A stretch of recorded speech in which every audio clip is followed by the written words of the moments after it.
Sir, நீங்கள் வந்து தமிழ் தேச தன்னுரிமை கட்சி அப்படின்னு வச்சுருக்கீங்க, அதுக்கு தலைவராக இருக்கீங்க. திரு பழ கருப்பையா அவர்கள் வந்து தமிழ்நாடு தன்னுரிமை கழகம் அப்படின்னு வச்சிருக்கிறார். தன்னுரிமைன்னு நீங்கள் எதை சொல்கிறீங்க? உங்கள் கோல் என்ன? அப்ப வெள்ளைக்காரர் எவ்வளவு தொலைநோக்கு பார்வை இருந்தால் கிட்டத்தட்ட 1000 ஆண்டு உடன்படிக்கை செய்து நமக்கு கட்டப்பட்ட அணையில் நமக்கு உரிமை இல்லை என்றால் ஒன்றிய அரசு எங்களுக்கு தீர்த்து தரணும் இல்லையா?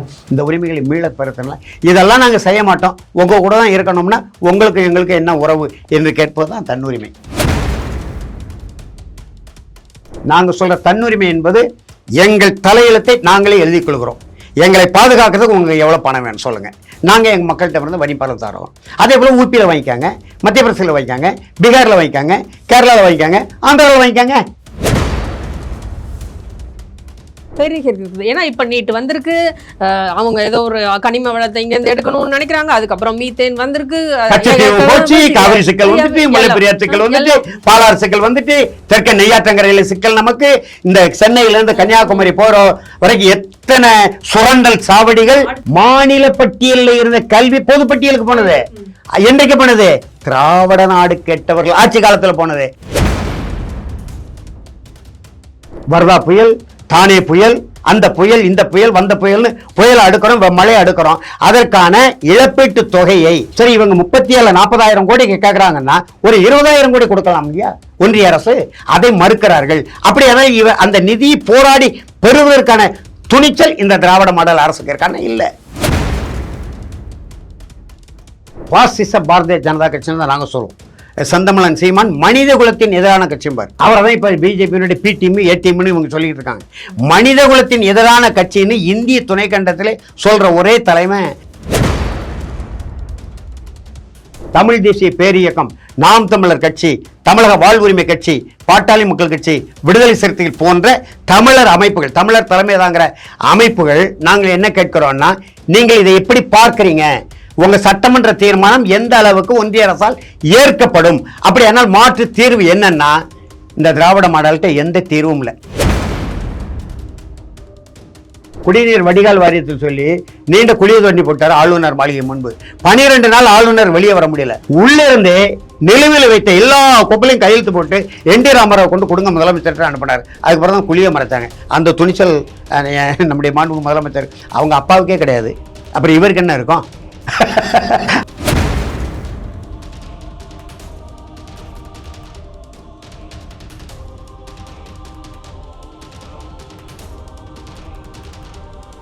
யூதமிழ் நேயர்களுக்கு வணக்கம். நம்மிடையே சிறப்பு விருந்தினரா தமிழ் தேசிய தன்னுரிமை கட்சியின் தலைவர் திரு வியனரசு அவர்கள் வந்திருக்காங்க. வணக்கம். வணக்கம்மா, வாழ்த்துகள். சார், நீங்கள் வந்து தமிழ் தேச தன்னுரிமை கட்சி அப்படின்னு வச்சிருக்கீங்க, அதுக்கு தலைவராக இருக்கீங்க. திரு பழ கருப்பையா அவர்கள் வந்து தமிழ்நாடு தன்னுரிமை கழகம் அப்படின்னு வச்சிருக்கிறார். எல்லாம் இந்த தன்னுரிமை, தமிழ் தன்னுரிமை 2 வார்த்தைகளும் சேர்த்து நீங்கள் பெயர்களை வச்சுருக்கீங்க. இப்போது தமிழ்நாடு இந்தியாவோட பார்ட்டாக தான் இருக்குது, அதோட ஒரு பகுதி தான். இப்போ தன்னுரிமை எங்கே வந்தது? நம்ம தன்னுரிமைன்னு நீங்கள் எதை சொல்கிறீங்க? உங்கள் கோல் என்ன? அண்ணாச்சி பழ கருப்பையா காங்கிரஸ் கட்சியில் இருந்தவர். அவருக்கு காங்கிரஸ் வரலாறுலாம் தெரியும். அந்த அடிப்படையில் அவர் இப்போ நான் தான் முதல்ல வைத்தேன். தமிழ் தேச தன்னுரிமை கட்சி என்பது என் கட்சியினுடைய பெயர். இதற்கு முன்பு 92 காலகட்டத்தில் ஐயா பழ நெடுமாறன், இன்றைக்கு தமிழ் தேசிய பேரியக்க தலைவராக இருக்கக்கூடிய பே மணியரசன், இன்றைக்கு பேச்சாளர் எழுத்தாளராக இருக்கக்கூடிய தமிழ் தேசிய விடுதலை இயக்க தலைவர் தோழர் தியாகு, இடையில் இன்றைக்கு திராவிட இயக்க தமிழர் பேரவைன்னு வைத்து கொண்டிருக்கிற பேராசிரியர் சுப வீரபாண்டியன் போன்றவர்களாம் இணைந்து ஒரு கூட்டமைப்பாக 1992க்கு பிறகு, அதாவது ராஜீவ்காந்தி தமிழ்நாட்டில் மரணிக்கிறதுக்கு பிறகு தமிழ் தேசிய அமைப்புகளுக்கு ஒரு பெரிய நெருக்கடி வந்தது. அம்மையார் ஜெயலலிதா முதலமைச்சராக இருந்தாங்க. அந்த காலகட்டத்தில் தமிழ் தேசிய சிக்கல்களை மக்களிடத்தில் கொண்டு செல்வதற்காக ஒரு கூட்டமைப்பு ஏற்பாடு செய்வோம் என்று சொல்லி ஐயா பழ நெடுமாறன் தலைமையில் இப்போ நான் சொன்னவர்கள்லாம் இணைந்து தமிழ் தேச தன்னுரிமை முன்னணின்னு ஒரு அமைப்பு தொடங்கணும். தமிழ் தேசிய சிக்கல்களை எடுத்து சென்றோம். ஒரு 2 ஆண்டு காலம் எடுத்து சென்றோம். இப்போ தமிழ்நாட்டில் மார்வாடி கடை மறியல் போராட்டம், காவிரி சிக்கல், கச்சத்தீவு மீட்பு, முல்லை பெரியார் அணை சிக்கல், இப்படி தமிழ் தேசிய சிக்கல், தமிழ் தேசியம் என்ற தமிழ்நாடு தான், தமிழ்நாட்டு மக்களை பாதிப்புக்கு உள்ளாக்கக்கூடிய தமிழ் ஆட்சி மொழி, பயிற்று மொழி, நீதிமொழி, நிர்வாக மொழி, தமிழ் வழி கல்வி, இது போன்ற சிக்கல்களை ஒரு 2 ஆண்டு காலம் ஐயா பழ நெடுமாறன் தலைமையில் ஒன்றுபட்டு தமிழ்நாடு முழுவதும் போராட்டத்தை முன்னெடுத்தோம். பிறகு கால ஓட்டத்தில் அதில் கருத்து முரண்பாடுகள் ஏற்பட்டு அந்த முன்னணி செயல்படாமல் போய்விட்டது. நான் ஐயா பழ நெடுமாறன் கூட தான் நீண்ட காலம் தமிழர் தேசிய இயக்கத்தில் பயணித்து தமிழீழ விடுதலை போராட்டத்தை ஆதரித்தோம் என்பதற்காக, இப்போ தன்னுரிமைன்னு கேட்டிங்களே, இந்த பேரில் தமிழர் தன்னுரிமை பிரகடன மாநாடுன்னு தஞ்சாவூரில் 1990 ஒரு மாநாடு போட்டோம். அந்த மாநாடு பிரிவினைவாத மாநாடு என்று சொல்லி தஞ்சை மாவட்ட பாரதிய ஜனதா கட்சி நாட்டு தலைமை அமைச்சர் விபி சிங் பிரதமராக இருந்தார், அவருக்கு தந்தி கொடுத்து அந்த தந்தி தமிழ்நாட்டுக்கு வந்து கலைஞர் அதை ஏற்றுக்கொண்டு எங்கள் மாநாட்டை தடை செய்துட்டார். அதில் முதலாக தேசிய பாதுகாப்பு சட்டத்தில் national security act 124A 153B அரசியல் சட்ட பிரிவுப்படி கைது செய்யப்பட்டு ஏறக்குறைய 11 மாதங்கள் திருச்சி சிறையில் நானும் எங்கள் கட்சியை சேர்ந்த அயனாபுரம் சி முருகேசன், ஐயா பழ நெடுமாறனுடைய உதவியாளர் மூர்த்தி போன்றவர்கள் இருந்தோம். இந்த தன்னுரிமை என்றால், அதனால் பழக்கருப்பையா அண்ணாச்சிக்கு இந்த தன்னுரிமை தத்துவம் தெரியுமா தெரியலையான்னு தெரியல. தன்னுரிமை என்பது சுயநிர்ணய உரிமைன்னு சொல்லுவாங்க. இப்போ இடதுசாரிகள் கம்யூனிஸ்ட் கட்சிகள் சுய நிர்ணய உரிமை, மொழிவழி தேசிய இனங்களின் சுய நிர்ணய உரிமை. இந்தியாவோடு நாம் இருப்போம், நீங்கள் சொன்னீங்க, இந்தியாவோடு நாம் இருப்போம். கணவன் மனைவிக்கு கருத்து முரண்பாடு வந்தால் பிரிந்து செல்வதற்கான விவகாரத்து உரிமை அரசியல் சட்டத்தில் இருக்கு இல்லையா, அதுபோல மொழி வழி தேசிய இனங்களுக்கு வெட்டிக்கொள்ளும் உரிமையுடன் ஒட்டிக்கொள்வது. தமிழ்நாடு தனிநாடாக இருந்தால் என்னென்ன நன்மைகள் எங்களுக்கு கிடைக்காதோ அந்த நன்மைகள் நாங்கள் இந்தியாவோடு இணைந்திருக்கிற போது எங்களுக்கு கிடைக்கணும். ஆனால் அதுவும் கிடையாது, நீங்கள் இருப்பதையும் இழக்க வேண்டும். கச்சத்தீவை உங்களை கேட்காமல், தமிழ்நாடு கச்சத்தீவு தமிழ்நாட்டுக்கு சொந்தமான மண், அந்த மண்ணை உங்களை கேட்காமல் நாங்கள் ஒன்றிய அரசு எடுத்து தமிழ்நாட்டு பகைவர்களாக இருக்கக்கூடிய செங்கலவர்களுக்கு கொடுப்போம் என்றால் நாங்கள் எப்படி ஏற்பது? ஆண்டாண்டு காலமாக காவிரி கர்நாடகத்தில் குடகு மாநிலத்தில் தோன்றி தமிழ்நாட்டுக்கு வந்து நெற்களஞ்சியம் நமக்கு தான். இந்தியாவிலே 5 ஆறுகள் ஓடக்கூடிய பஞ்சாப் நெற்களஞ்சியம் கிடையாது, தமிழ்நாடு தான் நெற்களஞ்சியம். அந்த நெற்களஞ்சியத்துக்கான நீர் உரிமையை இந்தியாவுக்குள்ளே பக்கத்தில் இருக்கிற ஒரு அண்டை மாநிலம் எங்களுக்கு மறுக்கிற பொழுது, தடுக்கிற பொழுது நாங்கள் என்ன செய்கிறது? பாலாறு உங்களுக்கு தெரியும், விடுதலைக்கு முன்பு ஒரு அணை கூட கிடையாது, ஆந்திராவிலும் கிடையாது, கர்நாடகத்திலும் கிடையாது.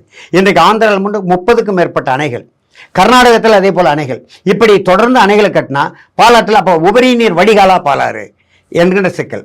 அதே போல் நம்மை அடைக்கி ஆண்டு நம்மை சுரண்டி கொழுக்க வந்தவர்கள் வெள்ளையர்கள். 18ஆம் நூற்றாண்டில் மிகப்பெரிய தண்ணீர் பஞ்சம் வந்து மக்களெல்லாம் குடிப்பதற்கு கூட நீர் கிடைக்காமல் மாண்டு மடிந்த நிலையை பார்த்து மனித நேய உணர்வோடு வெள்ளைக்கார அரசு கட்டினதான் முல்லை பெரியார் அணை. தமிழ்நாட்டுக்கு குறிப்பாக ராமநாதபுரம், மதுரை ராமநாதபுரம் மாவட்டம், இன்றைக்கு தேனி, திண்டுக்கல், மதுரை ராமநாதபுரம், சிவகங்கை, விருதுநகர்னு வந்துடுச்சு. அன்றைக்கு ஒன்றுபட்ட மதுரை ராமநாதபுரம் மாவட்ட மக்களுக்காக கட்டப்பட்ட அணை. 999 ஆண்டுகள் உடன்படிக்கை. வெள்ளைக்கார அரசுக்கும், அதாவது சென்னை மாகாண அரசுக்கும், திருவிதாங்கூர் சமஸ்தான அரசுக்கும் பண்ணவே முடியாது. அப்ப வெள்ளைக்காரர் எவ்வளவு தொலைநோக்கு பார்வை இருந்தால் கிட்டத்தட்ட 1000 ஆண்டு உடன்படிக்கை செய்து நமக்கு கட்டப்பட்ட அணையில் நமக்கு உரிமை இல்லை என்றால் ஒன்றிய அரசு எங்களுக்கு தீர்த்து தரணும் இல்லையா? இந்த உரிமைகளை மீள பெறுத்தலாம். இதெல்லாம் நாங்கள் செய்ய மாட்டோம், உங்கள் கூட தான் இருக்கணும்னா உங்களுக்கு எங்களுக்கு என்ன உறவு என்று கேட்பது தான் தன்னுரிமை. அதனால நான் தமிழ்நாட்டை தனிநாடாக பிரிந்து போக வேண்டும் என்று நாங்கள் சொல்ல வரல.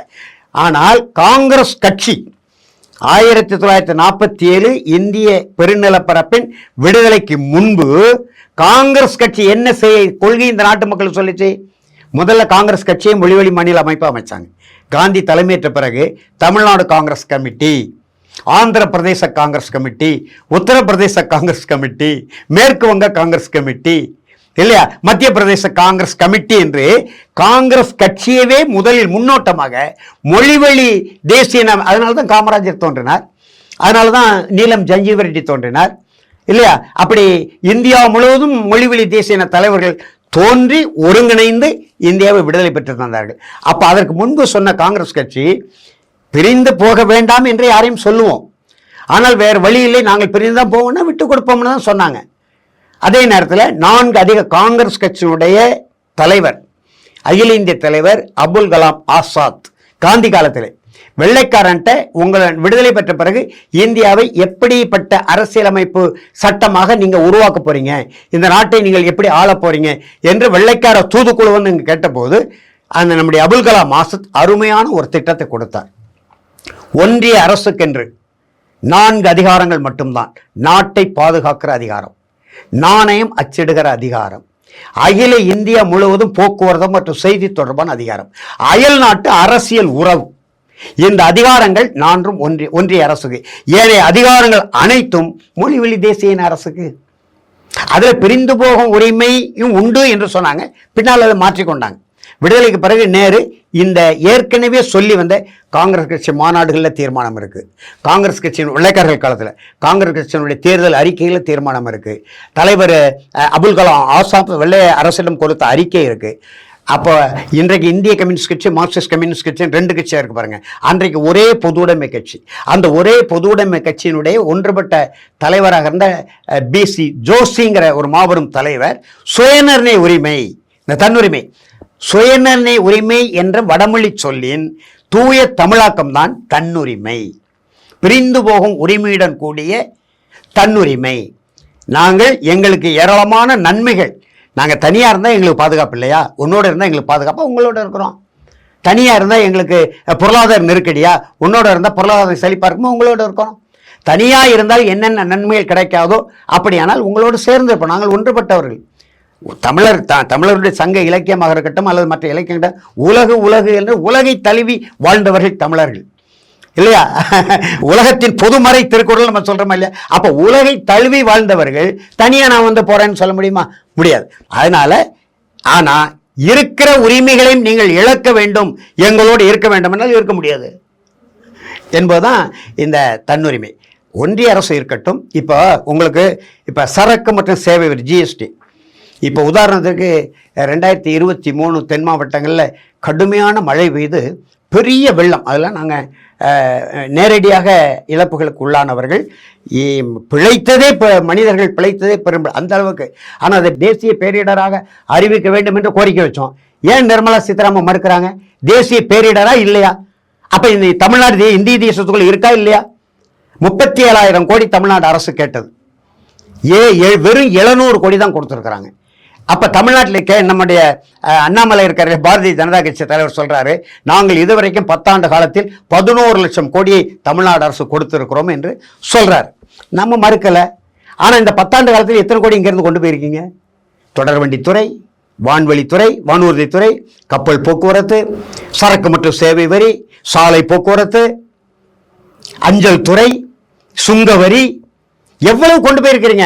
ஏறக்குறைய 35 லட்சம் கோடி, 40 லட்சம் கோடியை தமிழ்நாட்டு 8 கோடி தமிழர்களுடைய வரிப்பணமாக ஒன்றிய அரசு இங்கேருந்து அங்கே கொண்டு சென்று சொல்றாரு. நம்முடைய தங்கம் தென்னரசு ₹1 வாங்கினா 19 காசு தான் கொடுக்குறான்னு சொல்றாங்க இல்லையா?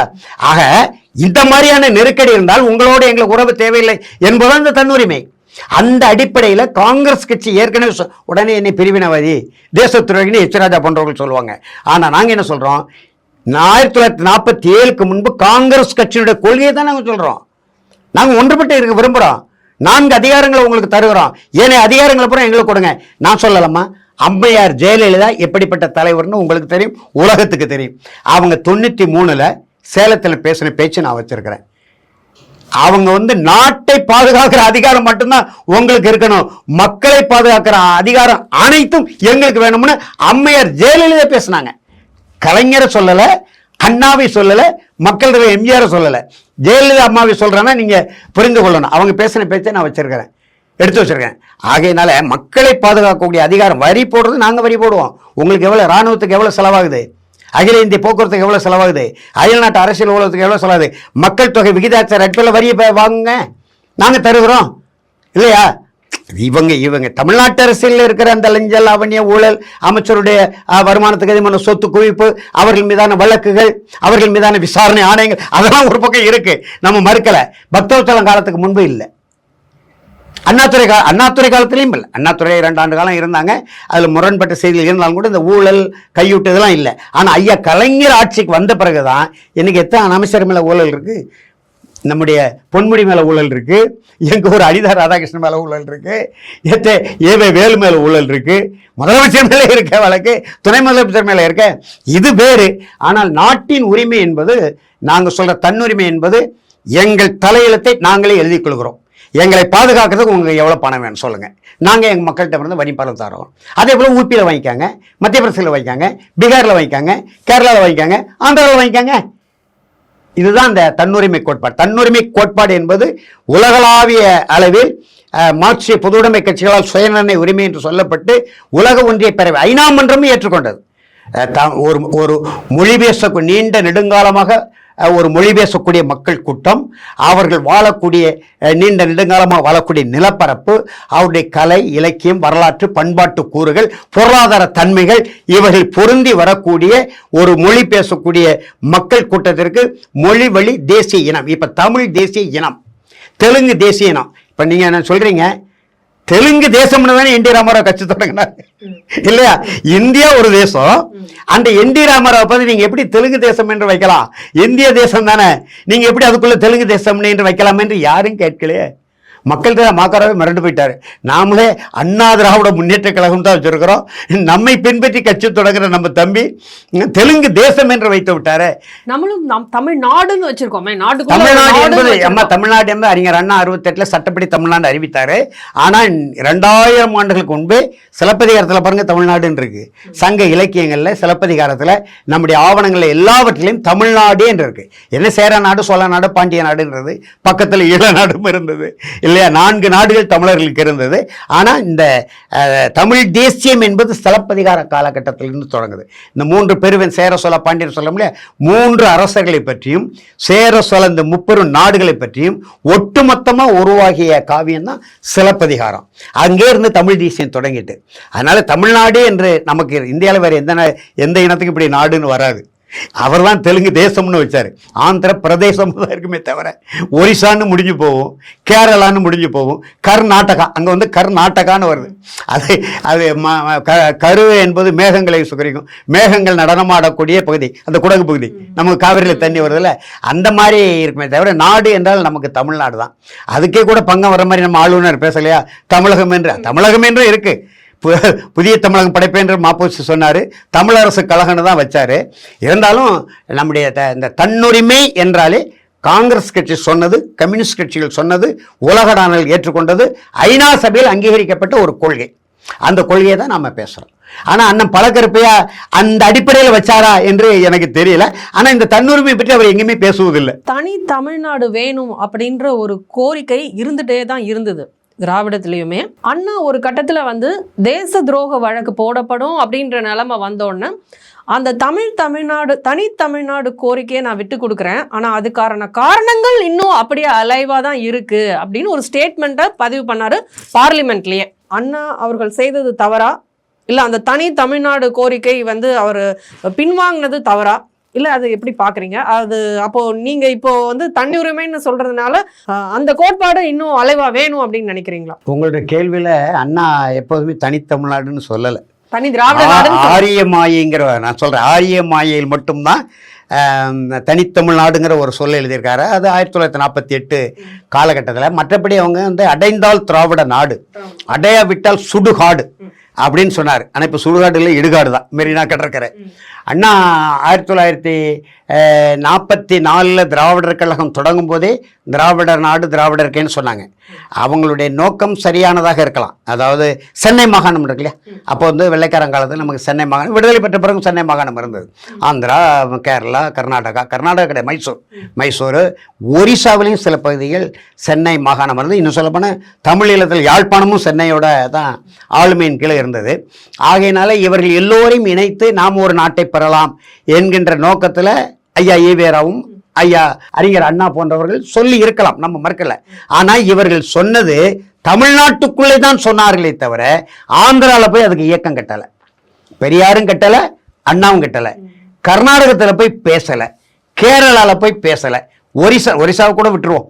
ஆந்திரா, கர்நாடகா, கேரளா இந்த 3 மாநிலத்திலையும் திராவிடர் கழகத்தை தொடங்கியிருக்க வேண்டாமா இந்த திராவிட நாட்டுக்கு? அவர்களெல்லாம் இணைத்ததான திராவிட நாடு. அந்த வேலை திட்டம் அவர்கள் செய்யவே இல்லை. அப்படியானால் இவருடைய இலக்கு திராவிட நாடு இல்லை, அது இந்த தனித்தமிழ்நாடு என்று தமிழ் அறிஞர்கள் சொன்னாங்க, புலவர் பெருமக்கள் சொன்னாங்க. குறிப்பாக முத்தமிழ் காவலர் கி.பி. விஸ்வநாதன், அண்ணல் தங்கோ, நாவலர் சோமசுந்தர பாரதியார், மிகப்பெரிய அறிஞர், கருமுத்து தியாகராய செட்டியார், அவங்களாம் இந்த தமிழ் சங்கம் வளர்த்தவர்கள். அதே போல் தமிழ் அறிஞர்கள், உணர்வாளர்கள், இந்த சுதந்திர தமிழர் தந்தை சி. ஆதித்தனார் இவங்களாம் சுதந்திர தமிழ்நாடுன்னு சொன்னாங்க. அதை மடைமாற்றுவதற்கான ஒரு முழக்கமாக இந்த திராவிட நாடு, அடைந்தால் திராவிட நாடு, அடையாவிட்டால் சுடுகாடு, இதை சம்பத்தை எதிர்க்கிறாருமா. அந்த வரலாற்றில் ஐயாவனுடைய ஈவேராவனுடைய அண்ணன் மகன் சம்பத்து அவரே அண்ணாவோடு முரண்பட்டு போகாத ஊருக்கு இது புரியாத வழி, ஆந்திரர்கள் நம்மளை ஏற்க மாட்டார்கள், கன்னடர்கள் நம்மளை ஏற்க மாட்டார்கள், மலையாளிகள் ஏற்க மாட்டார்கள் என்று நம்ம சொல்கிறோம். இந்த கோரிக்கை இருக்கும் போதே பொட்டி ஸ்ரீராமுலு 1952 இதே சென்னையில் தெலுங்கர்களுக்கு தனி மாநிலம் ஆந்திர பிரதேசம் அமைக்க வேண்டும் என்று பட்டினி கடந்து உயிர் விட்டாரா, உயிர் விடல? அதை பெரியார் எப்படி பார்த்தார், அண்ணா எப்படி பார்த்தார்? அந்த பட்டினி போடுறத அவங்க கண்டிச்சிருக்கணும்ல. நாங்கள் திராவிட நாடு கேட்குறோம், நீங்கள் ஆந்திராவை பிரித்துட்டு போக பார்க்குறீங்க என்று இவங்க கண்டிச்சிருக்கணும்ல. எங்கேயுமே கண்டிக்கலை. அதே போல் தமிழ்நாடுன்னு பெயர் வைக்கணும் சங்கரலிங்கனார் பட்டினி போராட்டம் இருந்தார். இப்போ ஒன்றுபட்ட திராவிட நாட்டுக்குள்ளே தானே காவிரி சிக்கல் வருது. இன்றைய வரைக்கும் ஏன் தீர்க்க முடியல? ஒன்றுபட்ட திராவிட நாட்டுக்குள்ளே தானே முல்லை பெரியார் அணை உரிமையை நமக்கு மலையாளிகள் மறுக்கிறாங்க, அதையும் தீர்க்க முடியல. ஒன்றுபட்ட திராவிட நாட்டுக்குள்ளே தானே பாலாறு ஆந்திர பிரதேசம் கர்நாடகத்தில் தோன்றி தமிழ்நாட்டுக்குள்ள வருது. அப்போ தமிழ்நாட்டுக்கு வரக்கூடிய தண்ணீரை மறித்து விட்டு உபரி நீரை வடிகாலாக மாற்றுறாங்களே, ஏன்? அப்ப சிக்கல்கள் வருதா இல்லையா? இப்ப அண்ணா கேட்கும் போது திராவிட நாடு ஒரு வகையில் ஏற்றுக்கொள்வோம். திராவிட நாடு என்று அண்ணா கேட்கும் போது அவர் சொன்னார் இல்லையா, காரணங்கள் நான் எதற்காக தனிநாடு கேட்கிறேனோ அதற்கான காரணங்கள் அப்படியே இருக்கின்றன. ஆனால் நான் தனிநாட்டு கோரிக்கை வீடு இருந்தால்தான் ஓடு மாற்ற முடியும், இந்தியாவுக்கு ஆபத்து வந்துடுச்சு, அதனால நான் தனிநாட்டு கோரிக்கை விடுகிறேன் என்று அவர் சொன்னார். ஆனால் பிரிவினைவாத தடை சட்டம் என்கின்ற ஒரு சட்டம் வருது என்று ஒரு அறிவிப்பு கொடுத்தார் நேரு. ஆனால் அது அண்ணாதுரையை பார்த்து கொடுக்கல, ஈவேராவை பார்த்து கொடுக்கல. அன்றைக்கு சீனாவுக்கும் நமக்குமான போர் நடந்தது, யுத்தம் நடந்தது, பாகிஸ்தானோட நமக்கு பகையாகி போச்சு. அப்போ வடகிழக்கு மாநிலங்கள், அதாவது அஸ்ஸாம், நாகாலாந்து, திரிபுரா, மிசோரம் போன்ற மாநிலங்கள், அருணாச்சல பிரதேசம் இன்றைக்கு நமக்கு சிக்கலாக இருக்கு பாருங்க. இந்த மாநிலங்கள், வடகிழக்கு மாநிலங்கள் ஒருவேளை சீனாவினுடைய பக்கம் சாய்ந்து விடக்கூடாது, அங்கே அதற்கான போராளிகள் இருக்கிறாங்க. இப்போ மிசோரத்துலாம் லால் டெங்கா என்கின்ற மிகப்பெரிய ஒரு தனிநாட்டு விடுதலை போராட்ட தலைவர் இருந்தார். பின்னால் ராஜீவ்காந்திட்ட ஏமாந்து போயிட்டார். அவரே ராஜீவ்காந்திட்ட ஏமாந்து ஐயா பல நெடுமாறன்ட்ட சொன்னது, தம்பி பிரபாகரனை ஏமாந்து விட வேண்டாம்னு சொல்லுங்க என்றெல்லாம் சொன்ன செய்தியெல்லாம் இருக்கு. அப்படிப்பட்ட அந்த தனிநாட்டு தலைவர்களை எல்லாம் பார்த்து அஞ்சு தான் நேர் அப்படி ஒரு சட்டத்தை கொண்டு வருவோமேன்னு சொன்னார். ஆனால் கொண்டு வரவே இல்லை. ஆனா அதை சாக்காக வைத்துக்கொண்டு சம்பத் ஏற்கனவே இங்க சிக்கல் பண்ணி இருந்தார் பாருங்க. அவரு சிக்கல் பண்ணி திராவிட முன்னேற்றங்கள் விலகி தமிழ் தேசிய கட்சின்னு தொடங்கிட்டார். அப்ப சோவியத் ரஷ்யா பயணம் போயிட்டு வந்தார். அப்ப மொழிவழி தேசிய இனங்களின் தன்னுரிமை தான் சரியான தேர்வு என்பது சம்பத்தின் கொள்கையா இருக்கு. அப்ப சம்பத்து தனியா பிரிந்த போது சம்பத்து கை வலிமையாகி விடக்கூடாது, இந்த தோழர்களை தக்க வைக்க வேண்டும் என்று நான் திராவிட நாட்டு கொள்கை கைவிட்டுட்டேன். ஆனா காரணங்கள் அப்படியே இருக்குன்னு சொன்னார்.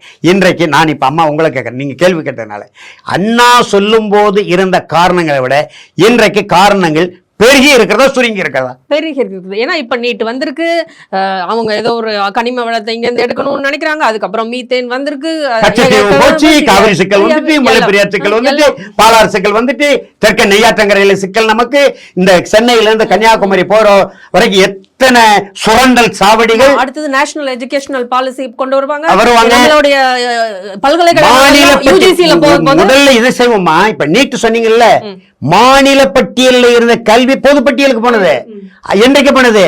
திராவிட நாடு கேட்டவர்கள் ஆட்சி காலத்தில் போனது. அதை மீட்க முடிந்ததா நமக்கு? நம்முடைய மாண்புமிகு முதலமைச்சர் சொன்னார் 21 தேர்தலுக்கு முன்பு 8 மாதங்கள் பொறுத்திருங்கள் மாணவ கண்மணிகளே, ஆட்சிக்கு வந்தவுடனே நீட்டை நீக்கிறோம்னாரு. துணை முதலமைச்சராக வருவதற்கு முன்பு தம்பி உதயநிதி ஸ்டாலின் சொன்னாரு, நாங்கள் ரகசியம் வைத்திருக்கிறோம், அந்த ரகசியம் சொல்லக்கூடாது, எடப்பாடி பழனிசாமி அதை களவாடி விடுவார் என்றெல்லாம் சொன்னாரு. இன்னும் ஆட்சி முடிய போகுது, இன்னும் வரல. ரெண்டாவது, திராவிட நாடு கோரிக்கை என்பது கச்சத்தீவு பச்சை தமிழ் மண்ணா இருந்தது. ஆயிரக்கணக்கான மீனவர்கள் நம்ம பலி கொடுத்துருக்கிறோம் இன்னொரு நாட்டுக்காரங்கிட்ட. அப்படி பாகிஸ்தான்காரங்கிட்ட ஊபிக்காரனோ மாப்பிக்காரனோ சுட்டா நம்ம விடுவோமா? இப்போ பலி கொடுத்துருக்குறோம். அப்போ இந்த சாலை போக்குவரத்து இன்றைக்குமா உயர்நீதிமன்றம், நம்முடைய தமிழ்நாடு சென்னை உயர்நீதிமன்றம், அந்த உயர்நீதிமன்றத்தை பாதுகாப்பதற்கு தமிழ்நாடு காவல்துறைக்கு அதிகாரம் இருக்கா? அதுக்கு வழிவகுத்தது எப்போ? 2009 பிப்ரவரி 19 அந்த தமிழீழ விடுதலை போராட்டம் இனப்படுகொலை நிறுத்தக்கூடிய வழக்கறிஞர்கள் போராடும் போது கலவரமாகி நீதிபதிகள் மீதே தாக்குதல் தொடுத்து மத்திய பாதுகாப்பு படை நினைக்கும். இப்போ திருநெல்வேலியில நீதிமன்றத்துக்கு முன்னால ஒரு இளைஞனை வெட்டி கொண்டாங்க பாருங்க. இப்போ எல்லா இடத்துலையும் நீதிமன்றங்களுக்கு மத்திய பாதுகாப்பு படையை போடலாமா என்கின்ற கருத்து இன்னைக்கு உருவாகி கொண்டிருக்கு. அப்ப இது திராவிட நாட்டு கோரிக்கைக்கான காரணங்கள் அண்ணா சொன்ன ஒரு சில காரணங்களை தவிர இப்ப காரணம் பெரிய இருக்கா இல்லையா? அப்ப நாம அந்த இப்ப ஜிஎஸ்டி சரக்கு மற்றும் சேவை வரி போடுற உரிமை இல்லை. ₹1 டெல்லி கொண்டு போனா 19 காசு தான் நமக்கு தராங்க. சரி, ஊபியில் அப்படி கொடுக்குறாங்களான்னா அங்க 57 காசு கொடுக்குறாங்க. அப்ப அவனுக்கு ஒரு நீதி, நமக்கு ஒரு நீதியா? அப்ப இதை தட்டி கேட்க வேண்டிய பொறுப்பு மாநில அரசுக்கு இருக்கு.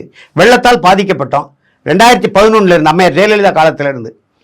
அது என்ன புயல்? ஒக்கி புயல், வர்தா புயல், தானே புயல், அந்த புயல், இந்த புயல், வந்த புயல்னு புயலை அடுக்கிறோம், மழையை அடுக்கிறோம். அதற்கான இழப்பீட்டு தொகையை சரி இவங்க 37-40,000 கோடி கேட்கறாங்கன்னா ஒரு 20,000 கோடி கொடுக்கலாம் இல்லையா ஒன்றிய அரசு? அதை மறுக்கிறார்கள். அப்படியான அந்த நிதியை போராடி பெறுவதற்கான துணிச்சல் இந்த திராவிட மாடல் அரசுக்கு இருக்கான இல்ல. இனிமே அடுத்தது நம்ம பிள்ளைங்க பல்கலைக்கழகங்கள்ல படிக்கிறது, நம்ம யூனிவர்சிட்டி காலேஜஸ்ல படிக்கிறதும் ஒரு தேர்வு வச்சு தான் எடுக்க போறாங்க. நம்ம பிள்ளைங்க இங்க படிக்காம அந்த வைஸ் சான்சலர்ஸ் எல்லாம் கவர்னர் அப்பாயிண்ட் பண்றதா புது சட்டம் கொண்டு வந்திருக்காங்க சென்ட்ரல். இது எப்படி முடிவு போகிறது என்று சொன்னால் எப்படி பாக்குறீங்க? இன்னும் ஒரு 5 ஆண்டு அல்லது 10 ஆண்டுகளுக்கு இந்த பாசிச பாரதிய ஜனதா கட்சின்னு தான் நாங்க சொல்லுவோம். செந்தமிழன் சீமான் மனித குலத்தின் எதிரான கட்சியும் பாரு, அவரை தான் இப்ப பிஜேபியினுடைய பி டீம் ஏ டீம்னு இவங்க சொல்லிட்டு இருக்காங்க. மனித குலத்தின் எதிரான கட்சின்னு இந்திய துணைக்கண்டத்திலே சொல்ற ஒரே தலைமை சீமான் ஒருவர்.